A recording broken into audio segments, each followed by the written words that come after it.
What's up, guys? Sound Alchemist here with Gersh1! And we're back at it to answer your questions on all things 40K related and other stuff. So all questions in general. I could have just said that. But anyway, this is called For the Greater. And it's a video series where you answer, or you give us a question and we answer it for you to the best of our abilities. If you want to ask us a question, comment down below. Put question in front of your question because we get to those first. That is what Swin ABC's ads did. So his question is, if you had a question to be questioned by any of the 40K gods, what question would your question be? But it's only one question per each god in question. So if you had a question to be questioned, A question to be answered by the Chaos Gods, right? He says questioned. Oh, So I guess I would try to ask a question where the question back would be revealing of some way.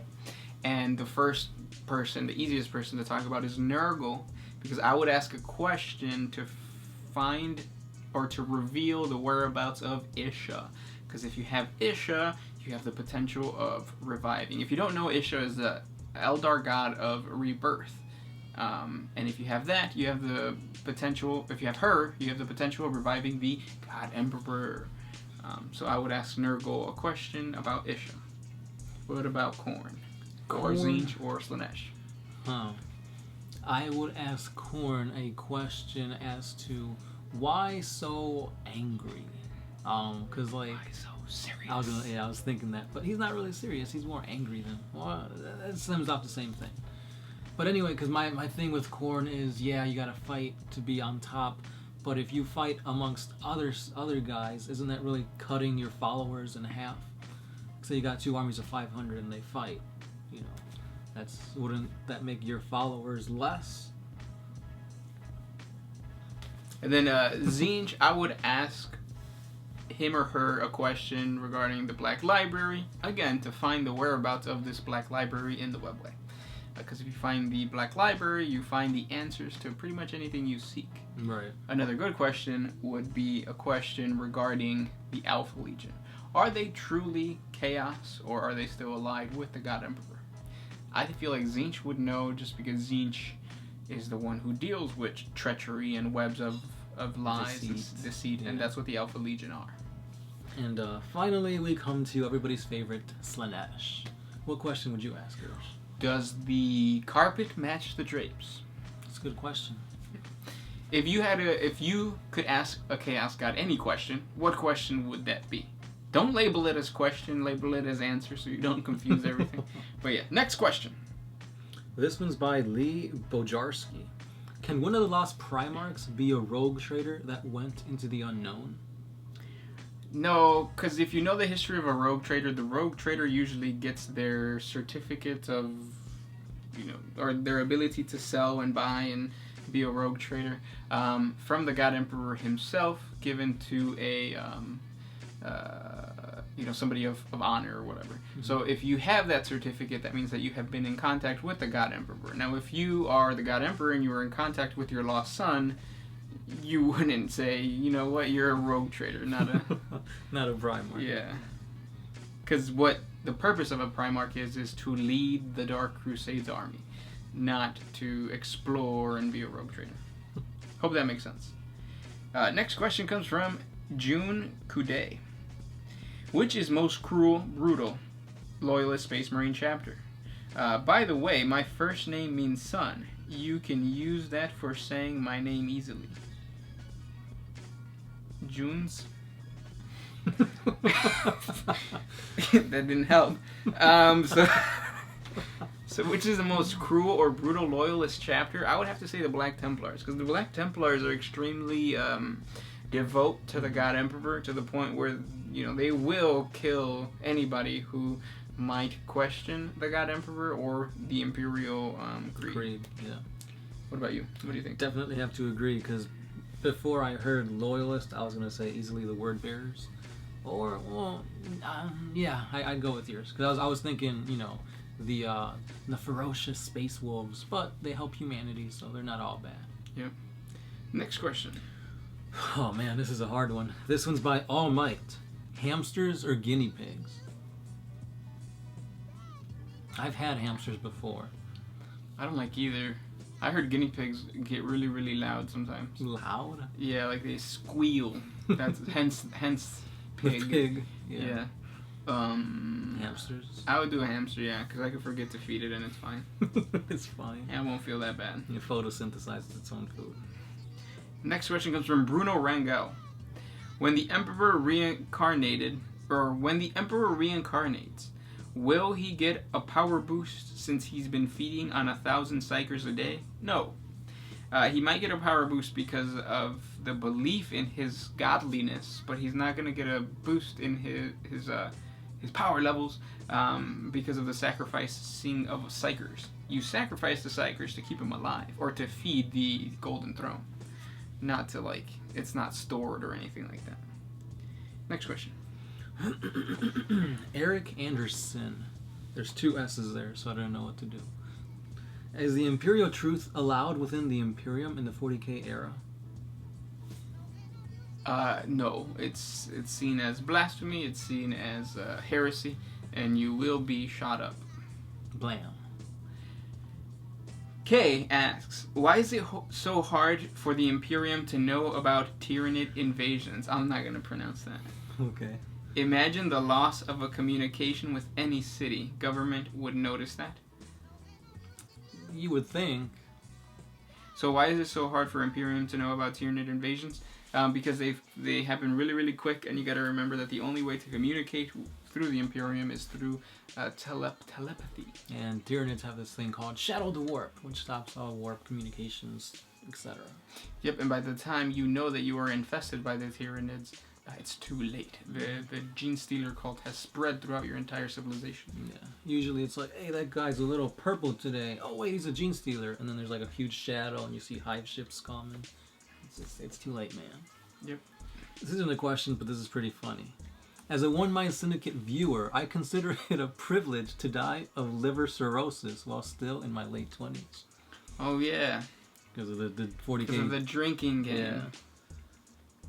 Next question comes from the Fish Guy 95. Why y'all always answering the same people?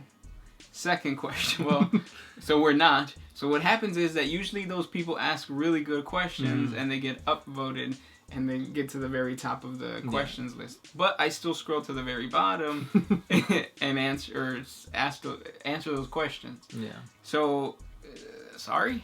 Yeah, I tend to go for because you could go through newest comments or top comments. I like to go through the top comments first. Yeah. So. Then his second question is, would you rather S some D or L some A's? What's the L one? What's S D's? SD, that should be pretty obvious. Oh, or lick some... neither. I would rather just die for the Emperor. Thank you very much. Chaos, here I come, especially Slanesh. Next Literally. Next question. Alright, I had a good one and I lost it. Okay. Audrey, do you guys have nipples? No. We're like, no belly button, no nipples, that kind of thing. Yep. Next question comes from the WoW Medic. Who is your favorite Primarch, both Chaos and Loyalist? Also, GW made the Primaris Marines so that they can charge $50 for a chaplain. Basically, I've seen that meme where it's like the box set with all those models, $160, and then they have 4 models, the 4 Primaris models that just came out for $180 or $150. It's just like the logic of GW. It's like, oh, they're bigger, it's more plastic. But yeah, people buy them. They look really good, though. Yeah. So who's your favorite Primarch? My favorite Primarch? Loyalist first. Okay. Mine's always changing. Since you're thinking. Yeah, go ahead. Okay, so it's either Ferrus Manus or it's Lehman Russ. What about... Are you still thinking? I'm gonna have to go with... I'll go with Vulcan. Vulcan is your favorite? Because usually my top 3 are all Chaos. Okay, what about Chaos now? They changes between 1 and 2, but it's Magnus, Fulgrim, and number 3 would probably have to be what's his name? Perturabo? Nah, he's too squishy. Lorgar. Lorgar. Okay, yeah, mine. Ooh, I just had it. Oh, Angron. Angron, definitely Angron. I like his whole lore where like he was fighting with his men, and then all of a sudden the Emperor wants to be a dick and like suck him out. Yeah. Well, what did he do? Did you say the Emperor wanted to be a dick or wanted some dick? Well, he's my favorite. That's what SMD means. Okay, there you go. Next question. I have one from Callum Lorai. Excusing the obscene size restrictions, could a Space Marine scout pilot a Sentinel, or would the Codex not allow it, in theory? No, so I think there are, especially if you're a scout. If you're a scout, you're supposed to be resourceful. Mm-hmm. So if there's a Sentinel that you can use to somehow destroy a fortification or what have you, yeah, the Space Marine Scout is going to do the Space Marine Scout's going to do everything it can to utilize what it can. Now, the good thing about scouts is they don't have that really heavy, bulky armor, so they can just take what little armor they have to kind of get into those little spaces. Yep. This one's by Emperor Richard. Do you believe that the Celestial Lions would be able to rebuild to full strength with the new Primaris? The Celestial Lions are a really cool chapter. I really like the whole color scheme of them. But yeah, if they rebuild with all Primaris, that'd be pretty cool. Yeah. Next question comes from William K. When and how did you guys get into Warhammer 40K? You guys and your videos are what got me into it. Really? That's surprising. That's pretty cool. But that feels awesome. No army, small town. I know none who even know about 40K. It hurts, it's tough. Mm-hmm. The lore has me hooked. Thanks for all the vids. Yeah, man, the lore is what keeps us, or at least keeps me playing. Yeah, it's really, really awesome. But how we got into 40K, we were little youngins walking around the mall, and this guy came up to Gersh. He's all like, hey, yo, little kid, I got some candy over here. That's not how it happened. And I was like, fuck yeah, candy. And then I walk into the GW, and then he was painting up some orcs. It was fantasy orcs. Mm-hmm. But he gives me an orc. He's like, you know what, you come in here, or you come here all the time, and you never buy anything. Here's an orc. So he gave it to me, and I was like, oh yeah. And then I went back to this guy, and I was like telling them about it. And then we went to the store, me, him, and another buddy. Another buddy. And then we actually got a Space Wolf box set. Mm-hmm. And then from then on, we just kept going. Yeah, like we didn't start getting into the rules and everything. Like we literally played like basically checkers with our minis. Yeah. So it was a watered down version of 40K until we got old enough to actually understand rules, know what dice are. And yeah. Yep. Next question. We already did that one, so here's this one. Bruno Rangel. When the Emperor reincarnates. I think we already answered that. Yeah, we did that one. I have one from Valentine Tenas.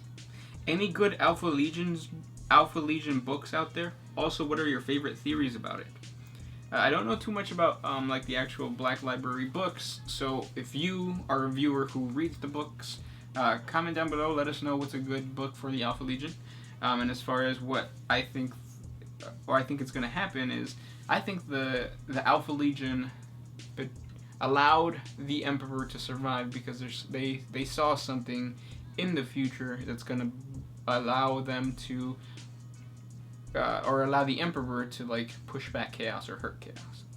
Because if you don't know, the Alpha Legion made a deal with the Cabal to let Horus win, because if Horus won the Horus Heresy, then chaos would be defeated. Right. But at the same time, they didn't want the Emperor to die. So I feel that they allowed the Emperor to win, not because they wanted to see chaos get stronger, but because they saw an outcome in the future where the Emperor wouldn't be dead. Yeah, and he can defeat chaos. Right. Yeah. Last question. Last question. Sedvet Akadian. The Emperor versus all the Primarchs together. Who wins? These are 30k Primarchs, so they're not like demon princes or anything like that. That's 1 against like 20. I know. But I'm gonna have to give it to the Primarchs. I'm gonna give it to the Emperor. Because I feel that the Primarchs, even though they are like top of the line or whatever, the God Emperor still has superior psychic abilities. Or the Emperor has what is weak towards everybody else, if you know what I mean. So like Magnus the Red is a really good psyker. Well, the Emperor is better of a fighter than Vulcan or Leman Russ, so he can defeat Magnus.